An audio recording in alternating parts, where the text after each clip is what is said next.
So I have had the Nintendo Switch 2 since launch day, and I can honestly say that the Nintendo Switch 2 is the best handheld console that you can both buy and play right now in 2026. And really the main reason is just because of the game experience that it provides. But I have to start this video off by countering some weak points that people like to point out about the Nintendo Switch 2, because a lot of people have said that they won't buy a Switch 2 until it gets the OLED screen. And I want to make sure I get the brightness turned all the way up here, because I can honestly say, as someone who still owns my Nintendo Switch OLED, that the Nintendo Switch 2 screen is superior to that of the Switch OLED in my opinion. The games look and run great, and I turned on this speaker here, and as you can hear, the speaker sounds great as well. I'm not sure how good that'll sound being recorded by my microphone here, but we'll see.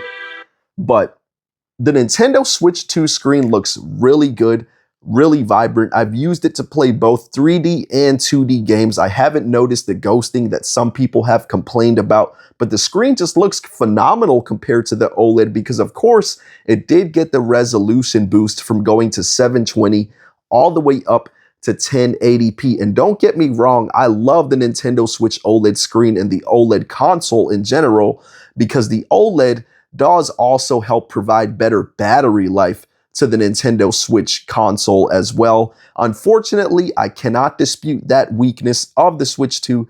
The battery life is not as good as a Nintendo Switch OLED, but honestly, this console just feels so good in my hands that I really don't want to go back to really playing my OLED much anymore. I would much rather play my Switch 2 games, my Nintendo Switch 1 games on my Switch 2 if I can, because it just feels so much better to hold. The screen looks really good, really vibrant. The speaker is good. And I know another thing people said was that, oh, the kickstand looks really weak and cheap now. And honestly, I think Nintendo did come out with a more budget-friendly kickstand for them, which probably didn't cost them as much as the Switch OLED kickstand did. But this one is really sturdy, and I would say just as good as the Nintendo Switch OLED kickstand.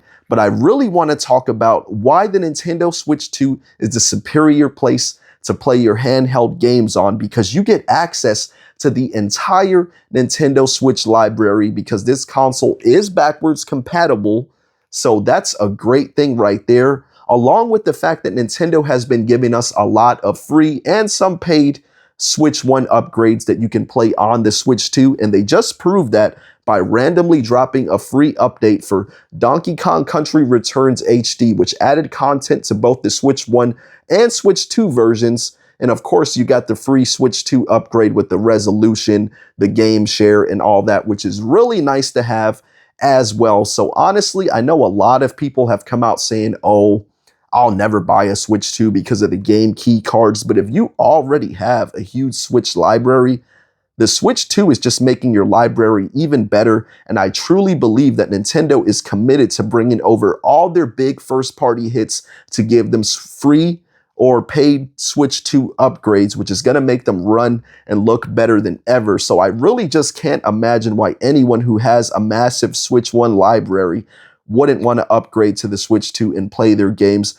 the best way possible. We're even getting some free third-party upgrades for Switch games as well on the Switch 2, some which are paid as well. But either way, this is definitely the definitive place to play your portable games, whether they're third-party or first-party Nintendo games. And speaking of first-party Nintendo games, I do have to admit that when I first got the Switch 2, I didn't really feel like I needed it, because I still had so many Switch games that I haven't even played yet. But I have no regrets now, because it was really awesome to play great Switch 2 exclusives like Mario Kart World at launch. This game, looking at this compared to 8 Deluxe on the Switch, is night and day. This game looks so much better, In my opinion, the Knockout Tour just makes it a lot more fun to play for me personally. I know there's a lot of people that like 8 Deluxe better, but I love Mario Kart World. It's a really fun game. And another Switch 2 exclusive that I'm really happy that I've got to play, even though I didn't play it on day one, is Kirby Air Riders. This game is so much fun. It's just pure high-speed, adrenaline rushing chaos in the best way possible. It looks great. It runs great on the Switch 2. It's a lot of fun, and it's basically kind of like has a bit of kart racing in it, but it's definitely not your kart racer, your standard kart racer. So if you're wanting that experience out of this game, that's not what you're going to get. It also focuses a lot on the combat aspect in this game, the vehicle combat. And the gameplay also kind of is like meshing up a lot of mini games for like the single player mode. If you're playing like the road trip kind of story mode, it's kind of like playing little bits and pieces, short game modes, mini games that way. But the city trial is a lot of fun. The multiplayer online is a lot of fun in this game. Just a really good Switch 2 exclusive. Just like Donkey Kong Bananza, this was a phenomenal action platformer to play. And if you do have a Switch 2 or get one and haven't picked this up, I highly recommend Donkey Kong Bananza. A really unique and fun, quirky game. Definitely a really good game. And it was even nice to be able to play Pokemon Legends ZA with the free Switch 2 upgrade. This game does look really good, run really good compared to all the Pokemon games we got on the Switch 1 at least. So, I mean, Nintendo is only going to keep coming with the first party hits. I bet that sometime this year they're going to have a direct that's going to highlight some even bigger, better games coming to the Switch 2. So I just think it's a no-brainer, especially if you prefer handheld gaming, portable gaming. For the price that you're paying for this console compared to most other, really there's no other handheld console to compare it to, so I guess you would have to compare it to gaming PCs. I think for $450 for just the base console, or even $500 with a game bundled in at a cheaper price, I think the Switch 2 is definitely the best bang for your buck right now.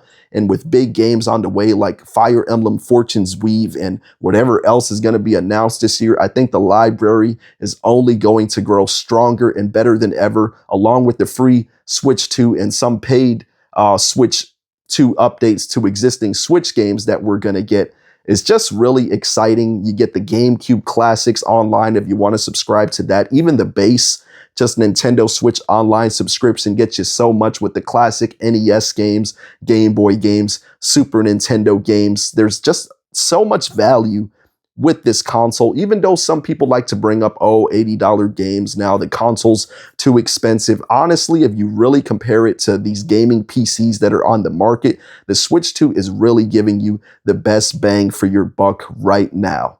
And that is why I can honestly say the Nintendo Switch 2 is truly the best handheld console that you can both buy and play right now in 2026. But anyway, thank you so much for watching this video. If you enjoyed it, please hit that like button and hype button to help me out in the algorithm. Subscribe to the channel if you like my content and you're not already. And I will definitely catch you on the next one.